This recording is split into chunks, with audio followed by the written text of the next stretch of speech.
Hello, I'm Miss Jackie, and this is Word for Brothers. Let's respect our men, love our men, and support our men. So, Jeremiah's name means exalted by God, but by his own, not so much. In fact, they hated him and didn't try to hide it. So much so that at one point, Jeremiah damn near had a nervous breakdown. See, Jeremiah came from a long line of preachers. He was called by God from a small town where everybody knows your name to Jerusalem, where he was constantly being called out of his name. Why? Because Jeremiah didn't preach, "You're blessed and highly favored," but God is going to tear your playhouse down, starting with the first Jerusalem temple of praise and performance, unless you do right. Well, after returning from a gospel cruise, Reverend Prashur heard about Jeremiah's message of gloom and doom. That Jeremiah upsets me. I don't come to church to be upset. Work upsets me, my kids upsets me, my husband upsets me. I don't need no more upsetness in my life. And had him arrested, beaten, and put in a holding cell. Why? 'Cause Jeremiah refused to preach out of the hymnal, "Everybody going to heaven, no matter what they do." Look, Rev, you got to do something about Jeremiah running around scaring people to death.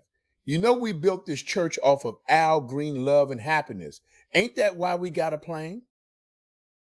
When Jeremiah was released, he went home. All along, Jeremiah had it out with God. "You lied to me. Since you knew me before I was born, you should have known I ain't for all of this. I say exactly what you tell me to say. And how am I thanked? I'm buked, scorned, talked about as sure as I wish I had never been born.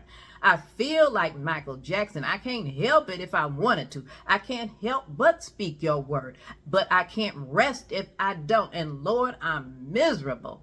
And how did God respond to this outpouring of anger, disappointment, and confusion toward him?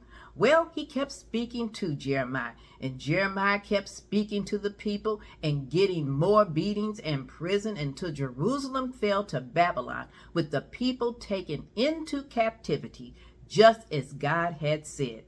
As for Jeremiah, the respect he never got from his own, he got from his enemy. Nebuchadnezzar, the ruthless king of Babylon, gave orders to ensure Jeremiah's safety and even invited him to come to Babylon. But this man of God, who often did a happy, sad dance with God, chose to stay with his people, the poor who had been left behind. Jeremiah wanted them to know that just as God had never left him, he would never leave them either. And let us uplift and praise our men, called to speak God's word. They know it's not about popularity, what people say or think, their plots and plans, but about being true to his word and knowing his promise to you. See ya next time.